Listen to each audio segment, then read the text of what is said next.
자, 곧바로 이제 수급으로 다시 들어가서 헤르메스 스탁의 김시은 팀장 자리했네요. 어서 오세요. 네, 안녕하세요. 네.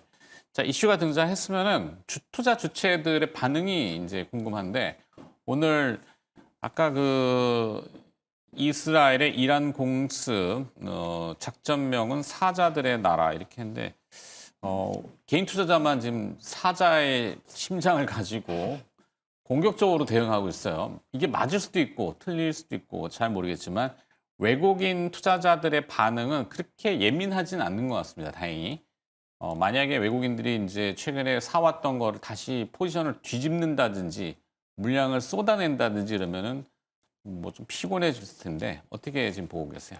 지금 외국인들 같은 경우는 이제 이란 쪽에 대한 리스크에 대해서 너무 적극적으로 방어를 하진 않고 그래도 이제 상법 개정에 대한 기대감이 어느 정도 있는 것이 아닌가라는 생각을 가지고 있어요. 결국은 외국인들의 시간에서 보게 되었을 때 이런 변동성 같은 경우에 주말에 대한 이슈를 조금은 확인을 해볼 필요가 있다라는 점들, 그리고 우리나라가 다른 나라의 지수들 대비했을 때 굉장히 강력했던 이유가 우리나라만의 요소였다라고 보시면 좋을 것 같은데 그거에 대해서 아직까지 정확하게 오픈이 되지 않았습니다. 물론 이번 주에 또 나올 것으로 보여졌지만 좀 미뤄졌다라는 부분들이 있어서 결국은 괜찮은 종목군들 같은 경우는 그래도 조금씩 방어를 해주려고 하고 있는 상황이라 보시면 좋을 것 같아서 현재 외국인 같은 경우에 뜨뜻미지근한 상황이라 보시면 좋을 것 같고 기관이 좀 문제라기보다는 이제 그들의 입장에서 좀 리스크를 해소하는 거죠, 일부.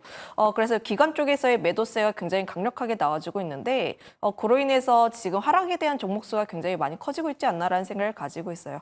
그래서 지금에 대한 하락세 같은 경우는 그동안 많이 모아놨던 기관 쪽에서의 물량이 어느 정도 나오고 있지 않나 이렇게 보시면 좋을 것 같습니다. 네. 자, 그러면 그 와중에 외국인 투자자들의 순매수 기업 리스트가 있을 겁니다. 그 리스트는 지금 화면에 나오고 있는데, 제가 보는 거랑은 좀 달라요. 이게 실시간으로 계속 변하니까. 제가 보는 건 SK 하이닉스가 가장 많은데, 삼성전자로 저기 표시가 돼 있네요. 어떻게 보세요? 저 리스트. 지금 키움증권에서는 그래서 삼성전자도 들어와 있고, 네. 이제 아까는 SK하이닉스 팔았던 걸로 확인을 했었는데 잠시만요. 제가 보는 거는 SK 하이닉스가 제일 순매수가 많고, 그렇다고 시세가 오르진 않아요. 기아, 그다음에 현대, 그렇죠. 증권사별로는 이게 집산이 좀 다를 겁니다. 제가 보는 거는 기아, 현대차, 삼성전자, HD, 현대중공업 뭐 이런 식으로 돼 있거든요. 네, 지금 제가 키움 키움증권 기준으로는 거는, 이제 매도세로 조금 잡혀 있기 때문에 조금씩의 차이는 있는 것으로 보여집니다. 네. 그런데 지금 순매수 상위에 대한 종목군들을 보시면 이제 반도체가 일부 나와 있고요. 그리고 조선 쪽 그래도 좀 견조하게 나와주고 있고 금융주 쪽에 대한 부분들이 그래도 나와 있다라는 것들을 감안을 하면 지금 실적이 어느 정도 괜찮고 특히나 상법 개정을 어느 정도 진행을 하게 되었을 때 버팀목이 될 수 있는 종목군들에 대한 관심이 어느 정도 유효하지 않나라는 생각을 가지고 있습니다. 그들의 시선 같은 경우에 계속 연속적이지 않나라는 생각을 가지고 있는데 항상 지난 외국인들이 들어왔을 때부터 이들은 우리나라의 이제 어떠한 퍼포먼스에 대해서 관심을 가졌던 게 아니라 상법 개정에 대한 기대감이었다라 보시면 좋을 것 같아요. 그러니까 외부적인 변수보다는 대한민국 자체를 그냥 본다 이거잖아요. 대한민국의 자체를 보고 그래서 코스닥보다는 코스피가 조금 더 나았고 그들이 매수했던 시점이 대통령 선거 날부터 공격적으로 들어왔습니다. 그런 점들을 감안을 하면 지금 그들의 시선은 아직까지도 명확하지 않나라는 의견 드리도록 할게요. 네, 뭐 변화가 있는 거를 명확히 인지하고 있다. 네. 특히 이제 상법 개정이라든지 뭐 K 증시의 디스카운트 요인에 대해서 지금 막 걷어내는 속도가 굉장히 빠르잖아요. 이재명 대통령의 적극적인 행보로 인해서 그 매력도를 그냥 자체적으로 보고 있기 때문에 크게 준동하지는 않고 있는 외국인 투자자들. 그중에 지금 사던 거는 계속 산다? 네, 사전 것은 이제 명확하게 종목군들을 집어넣고 저기 픽은 혹시 저 리스트 안에 있을까요? 아니면은 따로? 네, 삼성전자로 가지고 왔는데요. 삼성전자. 네, 이게 참 많아가지고 이게. 이게 지난주에도 저희가 삼성전자에 대해서 이야기를 많이 나눴었는데 그때에도 사실 삼성전자가 그동안 좀 부진했었고 그리고 최근 지수 대비했을 때 삼성전자가 좀 덜 올라간 것은 맞습니다. 그리고 우리가 그때 당시 이야기를 했었던 게 지수 3,000을 이야기를 할 때 반도체가 반드시 올라가야 한다라는 이야기도 많이 했어요. 그동안 조선, 방산, 원전 쪽에서의 강세 흐름들이 나왔다면 그동안 과거의 흐름들을 보면은 반도체나 자동차가 안 빠졌습니다. 네. 항상 그들 역시도 함께 올라왔었는데 최근 흐름들 같은 경우에 반도체가 올랐고 그 외에 지주사들이 함께 올라가고 있는 흐름들. 그런데 반도체를 보게 되었을 때도 SK하이닉스는 굉장히 많이 담아가는데 삼성전자는 그에 비해서 조금 덜 담는 흐름들이 보여주고 있어서 약간은 아쉽지만 그럼에도 불구하고 지금 삼성전자에 대해서 지수 단으로 보게 된다. 물론 반도체 단을 보게 되었을 때 SK하이닉스에 밀리고 마이크론에 밀리는 그런 뉴스들만 계속 나와주고 있긴 하나 지수에 대한 부분들로만 보게 되었을 때 저는 수급적인 측면에서 삼성전자는 그래 추가 상승이 더 나올 수밖에 없지 않을까라는 생각을 가지고 있고요. 결국 6만 원대 라인대에서 크게 뚫어내지 못하고 있는 흐름들이 나와주고 있는데 그럼에도 불구하고 그 라인대에서 외국인들은 계속해서 샀습니다. 네. 프로그램에 대한 매수세도 굉장히 계속 들어와주고 있고 지금 6만 원 라인대에서 좀 어느 정도의 고비가 있을 것으로 보여지지만 그럼에도 불구하고 저는 상법 개정에 대한 내용들만 오픈이 된다면 또 추가로 움직일 수 있지 않을까라는 생각을 가지고 있어서 그 날이 또 변곡점이 되지 않을까라는 의견 드리도록 할게요. 네. 6만 전자 참 보기가 어렵네요. 안착도 힘들고 계속 5자인데 뭐 삼성전자의 관심은 뭐 이 주주분들 개인 주주분들이 뭐 500만 명 항상 그렇게 뭐 많이 나오죠. 뭐 지배구조 이슈를 어떻게 풀어갈 것인가, 상생 공유, 뭐 이게 어떤 합리성? 말이 좀 어려운데. 근데 이 삼성전자 뭐 가전제품에 대한 미국 수출 관세 지금 또 나왔잖아요. 이 별 영향은 없나요?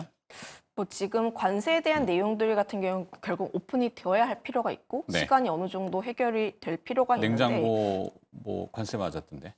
냉장고도 중요하고 반도체도 중요하고 사실 삼성전자 같은 경우는 지금 현재 상황에서 스토리가 딱히 좋지는 않아요. 네. 이제 딱 말을 해놓고 보면은 SK하이닉스가 조금 더 좋고 그로 인해서 주가에 대한 변동성도 SK하이닉스가 더 좋지만 삼성전자는 앞서 이야기를 했던 것처럼 지수단을 보게 되었을 때 네. 우리나라에 대한 매력도를 보게 되었을 때에 매력도가 조금 더 있는 것이 아닌가. 결국은 외국인들이 들어올 때 어떤 종목을 사야지 보다는 바스켓으로 많이 들어옵니다. 그러니까 이제 한꺼번에 뿌리는 그런 부분이라 보시면 좋을 것 같은데 거기에서 삼성전자가 가지고 있는 비중 자체가 워낙 있다 보니까 거기에서의 수급을 좀 기대를 해볼 필요가 있지 않을까가 저의 생각이고요.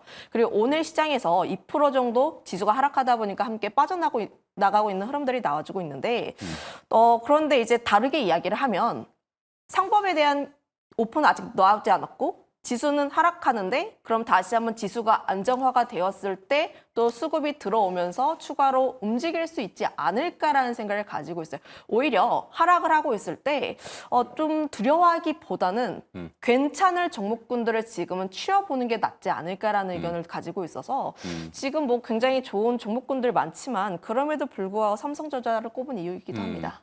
아까 얘기했던 개인 투자자의 사자의 심상으로 김시훈 팀장도 겁먹지 말자 뭐 이렇게 뭐 표현이 그런데 하여튼 뒤로 물러날 자리는 아니다. 네, 이 정도. 기관 투자자들 수급 동향 좀 볼까요? 기관 투자자들은 지금 무엇을 또 접근하고 있을까요? 오늘 규모 측면만 놓고 보면은 기관 투자자들의 이제 물론 프로그램 매매가 섞여 있겠죠. 지금 현재 시각 10시 30분 개장 후 1시간 반 지났는데 한 4천억 넘게 순매도 코스피를 하고 있거든요. 요건 규모가 좀 되는 것 같은데 어때요? 규모가 좀 많이 큽니다, 사실. 네. 지금 그동안 기관 같은 경우에는 바닥권에서 어느 정도 많이 담아왔던 물량들이 많기 때문에 현재 자리에서는 어느 정도 이제 비중 조절에 대한 욕구도 어느 정도 있을 수가 있고요. 그래서 미국이 아니라 이제 중동 쪽에 대한 지정학적 리스크에 대해서도 어느 정도 해소가 된 다음에 그때 다시 한번 들어와도 되는 시점이지 않나라는 생각을 가지고 있어서 지금 기관에서 이제 매도세가 크게 나와주고 있는 것 또한 이해는 갑니다. 네. 그런데 이들 종목군들의 특징을 보시면은 그동안 많이 바닥권에서 모아왔던 물량들, 특히나 뭐 지주사라든지 방산 쪽도 마찬가지가 있고요. 그리고 기관 같은 경우에는 섹터에 대한 부분들보다 특히나 종목군들, 호실적에 대한 부분들이라든지 혹은 리포트가 많이 나왔던 종목군들에 대해서도 이제 좀 많이 매수세가 들어왔던 경향들이 있기 때문에 네. 지금 자리에서는 이런 종목군들에 대해서 조심을 할 필요는 있다라고 보여지고 있긴 하나 앞서 이야기를 했던 것처럼 저는 중동 쪽에 대한 이야기가 어느 정도 잠잠해진다면 다시 한번 그런 종목군들 같은 경우에는 추가로 움직일 수 있지 않을까라는 생각을 가지고 있어서 이런 네. 부분들도 한번 고민해 보시면 좋을 것 같아요. 네. 기관 투자자들은 요즘은 오르면 사고 내리면 팔고 예전에 우리가 이제 뭐 동네 아주머니들 매매하시는 스타일이라고 얘기했는데 좀 맘카페에 주식 얘기들이 많이 오가는데 맘카페가 더 잘하신다고 하더라고요. 그렇다 치고 자, 저 중에 기관 투자자들의 매매 순매수는 그래도 뭐 하는 것 같은데 자 보면 지금 그렇지 않아요. 딱 오르면 사고 있어요. 네, 로템과 LIG 넥스원, 카이 대표적인 방산 섹터인데 방산 섹터 오르니까 사거든요. 기관이 잘하는 건가요? 뭐 지금 이 자리에서 들어와주고 있는 게 기관 쪽에서의 어느 정도로 리딩할지는 모르겠으나 네. 다만 이슈적인 부분에서 보게 되었을 때 방산 쪽은 추가로 움직이지 않을까. 제가 괜찮은 종목군들에 대해서 그래도 좀 눌림이 나왔을 때 접근이 가능하다라고 입장을 냈던 것과 다르게 저는 그래도 지정학적 리스크 관련 종목군들 같은 경우는 조금 더 가지 않을까라는 생각을 가지고 있어요. 물론 이제 확전이 얼마만큼 될 것인지 그리고 주말간의 협상이 어떻게 진행이 될 것인지는 우리가 조금 더 봐야 하긴 하나 다만 이란의 성향을 보게 되었을 때 그들이 한 대 맞았고 가만히 있을 위한 이런 생각을 합니다. 가만히 있을 수 없어요. 그건 가만히 있으면 국가가 아니라니까요. 그러니까 반드시 호의에 대응해야 합니다. 네. 그런 뭐. 점을 감안을 하면 그들이 지금 SNS에서도 기억해 니네들이 먼저 쳤어라고 이야기를 했습니다. 네. 그러면 다시 한번 그들의 공격이 나올 수밖에 없고 그럼 유가가 다시 한번 변동성이 출렁일 수밖에 없다라는 점들을 감안을 하면 물론 이제 확전에 대한 가능성이 조금 적을 수 있다 이런 내용들이 나오더라도 그들이 계속해서 서로 쏘고 이야기가 나오면 네. 주식시장 불안해합니다. 네. 그러면 당연히 이런 종목군들 같은 경우는 저는 추가로 더 움직일 가능성이 높지 않을까라는 생각을 가지고 있어서 방산주라든지 혹은 이제 해운주들 혹은 이제 유가 관련 종목군들 같은 경우에는 한 이틀에서 3일 정도는 그래도 추가로 봐야 할 필요가 있지 않을까라는 의견을 드려보도록 하겠고 네. 다만 이런 흐름들이 롱으로 끌고 가자는 아닙니다. 장기적으로 중장기로 중장기로 끌고 가자는 아니고 이슈에 따라서의 변동성을 한번 노려보자에 대한 입장이라 보시면 좋을 것 같은데 다만 LIG 넥스원, 현대로템, 한국항공우주 같은 경우는 그래도 실적이 괜찮은 구간대라고 보시면 좋을 것 같아요. 네. 그들 사이에서도 밸류라든지 펀더가 있는 종목군들입니다. 그래서 지금 제가 LIG 넥스원이나 뭐 현대로템, 한국항공우주 중에서 이번 같은 경우에는 중독 쪽에 대한 이슈이다 보니까 LIG 넥스원을 가져왔다라고 보시면 좋을 것 같고요. 선택을 하시겠어요? LIG 네, 넥스원으로. 선택했습니다. 네네네. 이유는? 앞서 이야기를 했던 것처럼 지금 사실 방산 전반적으로 긍정적인 흐름들을 보여주고 있습니다. 주봉상을 보게 되었을 때도 추세가 계속 올라와주고 있는 흐름들. 최근 수급적인 부분을 보게 되었을 때 외국인 쪽에서 조금씩 빠져나간 흐름들이 약간 아쉽긴 하지만 그럼에도 불구하고 지금 주봉상이라든지 월봉상에 대한 흐름을 보게 되었을 때 그래도 뭐 일주일 정도는 추가로 더 움직이지 않을까라는 생각을 가지고 있어요. 다만 한 달에서 두 달간의 흐름들을 보게 되었을 때 차트를 보는 걸 좋아하는데 네. 항상 이제 기술적인 부분에서 보시면 월봉 같은 경우에 약간의 이제 이격이 좀 많이 벌어져 있습니다.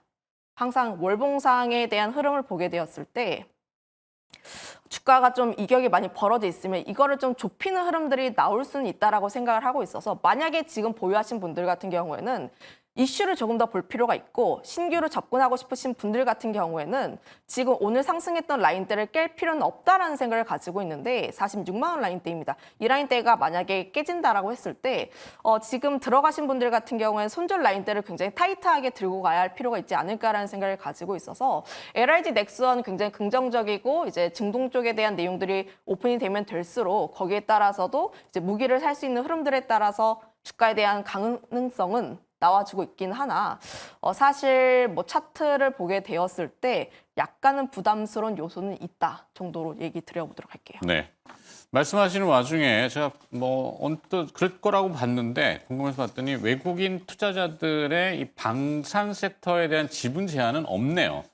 그러니까 이론적으로는 LIG 넥스원 외국인들이 100%를 다 살 수 있다. 현재 외국인 지분율은 31% 정도 되는 걸로 나오네요. LIG 넥스원 좋은 회사죠. 네. 일단 여기까지 듣도록 할까요? 오늘 수급 분석 들어봤고요. 헤르메스 스탁의 김시은 팀장이었습니다. 고맙습니다. 네, 감사합니다.